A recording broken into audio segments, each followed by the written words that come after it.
तो चलिए दोस्तों, आज हम बात करेंगे अल्काइल एमाइंस केमिकल के बारे में लिमिटेड के बारे में। तो दोस्तों, आपको इस स्टॉक में लगातार एक अच्छी गिरावट देखने को मिल रही है। 52 वीक हाई से स्टॉक लगभग 20 से 35% के आसपास के, मुझे एग्जैक्ट दोस्तों याद नहीं है, मुझे माफ़ कीजिएगा, पर 20 से 30% के आसपास ये स्टॉक अपने 52 वीक हाई से करेक्ट हो चुका है। मुझे जहाँ तक याद है, इस स्टॉक ने अपने जो 52 वीक हाई है वो लगभग 4500 के करीब बनाया था, और वहाँ से स्टॉक में आपको देखने को मिला है कि लगभग 1200 रुपये के आसपास, 1200 रुपये के आसपास ये स्टॉक अपने 52 वीक हाई से करेक्ट हो चुका है। तो क्या कारण है कंपनी के स्टॉक में आपको गिरावट देखने को मिल रही है लगातार? केमिकल सेक्टर में आपको चाहे टाटा केमिकल हो, दीपक नाइट्राइट हो, बालाजी एमाइंस हो, टाटा केमिकल हो, एसआरएफ हो, सभी स्टॉक में आपको एक करेक्शन देखने को मिली है। लगभग हर एक आरती इंडस्ट्री हो, आपको हर एक केमिकल सेक्टर में आपको एक अच्छी गिरावट देखने को मिली है। पर दोस्तों, आज हम बात करेंगे अल्काइल एमाइंस के बारे में कि अल्काइल एमाइंस में आपको क्यों इतनी गिरावट देखने को मिली है। हम बात करेंगे पहले इसके क्वार्टरली रिजल्ट के बारे में। यहाँ पर आप देख सकते हैं कंपनी के स्टॉक में आज आपको लगभग 1.5% के आसपास की गिरावट देखने को मिली, और कल भी कंपनी के स्टॉक में आपको एक अच्छी गिरावट देखने को मिली थी। तो यहाँ पर दोस्तों इसके कारण है इसके क्वार्टरली रिजल्ट। पहले मैं आपको बता दूं कि ये करेक्शन का दौर, इसकी करेक्शन स्टार्ट कहाँ से हुए थे। देखिए, जब नेविन फ्लोरिन एक दिग्गज कंपनी है केमिकल सेक्टर की, उसके रिजल्ट आए थे, तो उसके Q2 के रिजल्ट जो सबसे पहले उसके केमिकल सेक्टर की कंपनी में सबसे पहले उसी के रिजल्ट आए थे। तो जब उसके रिजल्ट आए थे तो वहाँ पर जो इनके जो सो कॉल्ड एक्सपर्ट हैं, जो नेविन फ्लोरिन के रिजल्ट आए तो वो बहुत ही ज़्यादा वीक रिजल्ट थे। उनके मार्जिन में बहुत ज़्यादा इफेक्ट पड़ा, उनके प्रॉफिट बहुत ज़्यादा डाउन थे। मेरे ख्याल से 10-15% के आसपास उनके प्रॉफिट डाउन थे।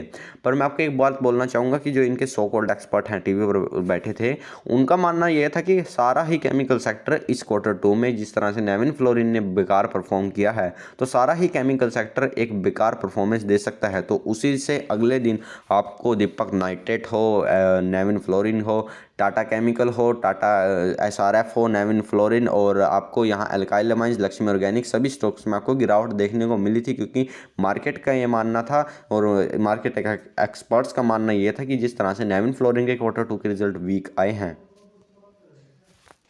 पर दोस्तों देखिए, ये जो इवेंट्स घटते हैं, ये जो इवेंट्स होते हैं, ये सारे ही इवेंट्स सिर्फ और सिर्फ शॉर्ट टर्म ड्यूरेशन के लिए होते हैं। सिर्फ और सिर्फ जो लॉन्ग टर्म इन्वेस्टर हैं, जो अभी अभी नए नए इन्वेस्टर्स बने हैं, जिन्हें ऐसा लगता है कि हम लॉन्ग टर्म इन्वेस्टर हैं, उनके सेंटिमेंट्स, उनके बिहेवियर को बिगाड़ने के लिए ये शॉर्ट टर्म ड्यूरेशन के लिए इवेंट्स हेल्ड होते हैं। पर मैं आपको एक बात बताना चाहूँगा कि लॉन्ग टर्म इन्वेस्टिंग में इन चीज़ों से फ़र्क ही क्या पड़ता है। अगर अल्काइल एमाइंस का स्टॉक करेक्ट हो चुका है, अगर आपने इस स्टॉक को 3200 रुपये पे खरीदा था और आप सोच रहे हैं कि मेरे सारे प्रॉफिट वैनिश हो चुके हैं, तो इन चीज़ों से देखिए दोस्तों कोई फ़र्क नहीं पड़ता। हालांकि मैंने आपको कई वीडियोस में पहले भी मैंने वीडियोस बनाई थी, मैंने उस वक्त भी कहा था कि स्टॉक फिलहाल प्रीमियम वैल्यूएशन पर जा चुका है। जिस तरह से मुझे ऐसा लगता है कि फिलहाल दीपक नाइट्रेट ऐसा स्टॉक है केमिकल सेक्टर में जो फिलहाल अपने और अंडर वैल्यूड स्टॉक है। तो आपको अगर आप एंट्री लेना चाहते हैं केमिकल सेक्टर के स्टॉक्स में, तो आपको इन स्टॉक्स में सिर्फ और सिर्फ दीपक नाइट्रेट, क्योंकि दीपक नाइट्रेट दोस्तों मैं इसलिए नहीं बोल रहा हूँ क्योंकि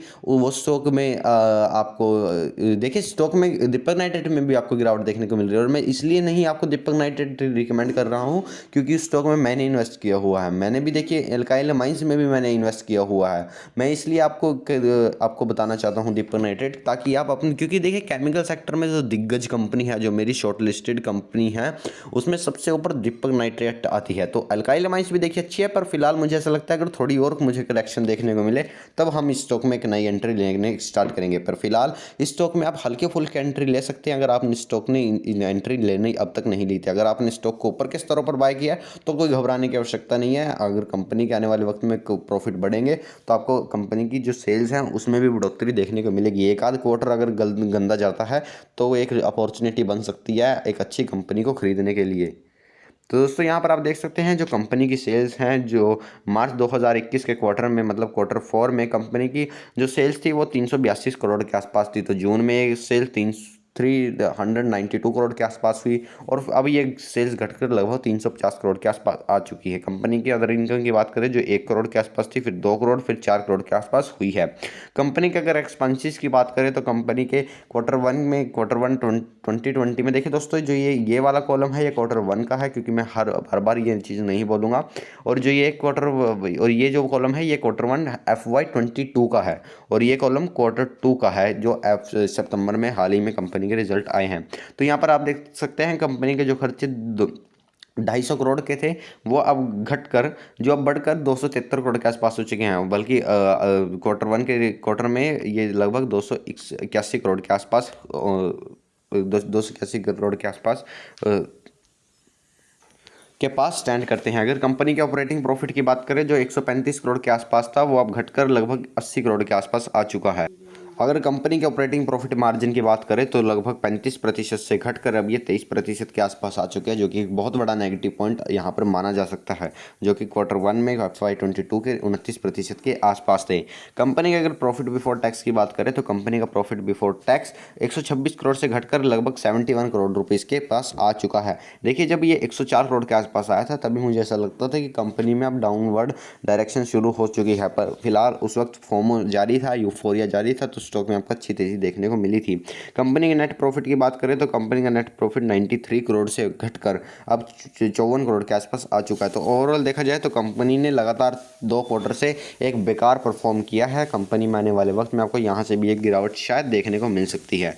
अगर कंपनी में हम ईयर ऑन ईयर बेसिस पर सेल की बात करें तो कंपनी की मार्च 2019 पर, देखिए ईयर ऑन ईयर बेसिस पर जो कंपनी की सेल्स हैं वो अच्छे नंबर देखने को मिलते हैं। कंपनी की अगर सेल की बात करें जो 850 करोड़ से बढ़कर 1200 करोड़ के आसपास पहुंच चुकी है। मार्च 2019 से 2021 की बात कर रहा हूं मैं। और यहाँ पर खर्चों की बात करें तो कंपनी का 700 करोड़ से बढ़कर खर्चा लगभग 700 करोड़ से बढ़कर 810 करोड़ के आसपास कंपनी का। देखिए दोस्तों, ये जो मैं फिगर बोल रहा हूँ ये राउंड ऑफ फिगर है। ये 700 करोड़ से बढ़कर ये जो इनका खर्चे हैं वो लगभग 810 करोड़ के आसपास पहुंच चुके हैं। कंपनी के ऑपरेटिंग प्रॉफिट की बात करें तो कंपनी का ऑपरेटिंग प्रॉफिट 170 करोड़ से घटकर 170 करोड़ से बढ़कर 436 करोड़ के आसपास पहुंच चुका है। कंपनी के ऑपरेटिंग प्रॉफिट मार्जिन की बात करें तो कंपनी का ऑपरेटिंग प्रॉफिट मार्जिन मार्च 2019 से जो 20% के आसपास था वहां से अब बढ़कर 35% के आसपास पहुंच चुका है। कंपनी का अगर प्रॉफिट बिफोर टैक्स की बात करें तो कंपनी का प्रॉफिट बिफोर टैक्स 130 से बढ़कर 260 हुआ, फिर 260 से बढ़कर 401 करोड़ तक पहुंच चुका है। कंपनी के अगर नेट प्रॉफिट की बात करें तो कंपनी का नेट प्रॉफिट 84 करोड़ से बढ़कर 215 करोड़ हुआ 2 मार्च 2020 में, और फिर अब बढ़कर 295 करोड़ के आसपास पहुंच चुका है। ओवरऑल अगर क्वार्टर ऑन क्वार्टर बेसिस पर कंपनी के अगर हम नंबर को एनालिसिस करते हैं तो कंपनी के क्वार्टर ऑन क्वार्टर बेसिस पर कंपनी के नंबर्स हल्के और कमज़ोर नज़र आते हैं। पर अगर ईयर ऑन ईयर बेसिस पर कंपनी के लगातार 3 सालों से देखें तो कंपनी के जो ईयर ऑन ईयर बेसिस पर नंबर हैं वो शानदार, बेहद ही मजबूत नज़र आते हैं। अगर हम कंपनी के प्रमोटर होल्ड कंपनी की कंपाउंडेड सेल ग्रोथ की बात करें तो कंपनी की 1 ईयर की सेल्स ग्रोथ लगभग 40% के आसपास है कंपाउंडेड। अगर 3 ईयर की कंपाउंडेड सेल्स ग्रोथ की बात करें तो लगभग 26% के आसपास है। कंपनी के 5 ईयर कंपाउंडेड सेल्स ग्रोथ की बात करें तो लगभग 21% के आसपास है। कंपनी की 10 साल की कंपाउंडेड सेल ग्रोथ की बात करें तो लगभग 15 से 16% के आसपास है, जो कि अब बहुत ज़रूरी नंबर मैं आपके सामने पेश करने जा रहा हूं। कंपनी की profit growth, compounded profit growth. देखिए दोस्तों, जिस कंपनी की जितनी ज़्यादा कंपाउंडेड प्रॉफिट ग्रोथ होगी वो कंपनी उतना ज़्यादा ग्रो करेगी, उस स्टॉक का प्राइस उतना ज़्यादा ग्रो करेगा। तो कंपनी की यहाँ पर आप देख सकते हैं, आपको यहाँ पर आप देख कर समझ में आएगा कि एल्काइल माइंस की जो कंपाउंडेड प्रॉफिट ग्रोथ की वजह से ही इस स्टॉक को स्कारसिटी प्रीमियम दिया जा रहा था। 1 ईयर की बात करें तो 26% के आसपास के इनका कंपाउंडेड प्रॉफिट ग्रोथ है। 3 ईयर की बात करें तो कंपनी का 66.84 के आसपास इनका कंपाउंडेड प्रॉफिट ग्रोथ है। 5 ईयर की बात करें तो बहुत ही शानदार इनका कंपाउंडेड प्रॉफिट ग्रोथ है, लगभग 42% के आसपास। और 10 साल की बात करें तो कंपनी का लगभग 33% के आसपास, राउंड ऑफ कर दे तो इस फिगर को, तो 32.33% के आसपास इनका कंपाउंडेड प्रॉफिट ग्रोथ है। कंपनी का जो एक्सपेंस कंपाउंडेड ग्रोथ है वो भी लगभग कम ही है जी, ये जितना कम होगा उतना ही शानदार होगा। कंपनी का स्टॉक प्राइस की सीजीआर की बात करें तो कंपनी ने पिछले 10 साल में जो स्टॉक प्राइस में सीजीआर दिया है वो लगभग 68% के आसपास कंपनी के स्टॉक प्राइस ने सीजीआर दिया। तो ओवरऑल देखा जाए तो अगर इस कंपनी को आपने for a long term, for 10 year, for 12 year hold किया है तो आपको इस कंपनी को होल्ड पर रखना चाहिए। अगर दोस्तों आपको वीडियो पसंद आई है तो वीडियो को लाइक कीजिए, शेयर कीजिए और चैनल को सब्सक्राइब करना ना भूलें। अगर अब तक आपने हमारे टेलीग्राम चैनल को ज्वाइन नहीं किया जिसका लिंक डिस्क्रिप्शन में दिया गया है तो आप हमारे टेलीग्राम चैनल से जरूर जुड़िए, जहाँ पर आपको स्टॉक मार्केट से रिलेटेड हर एक अपडेट देखने को मिलेगा। तो चलिए दोस्तों, अगर आपको वीडियो पसंद आई तो वीडियो को लाइक करना ना भूलें। धन्यवाद दोस्तों।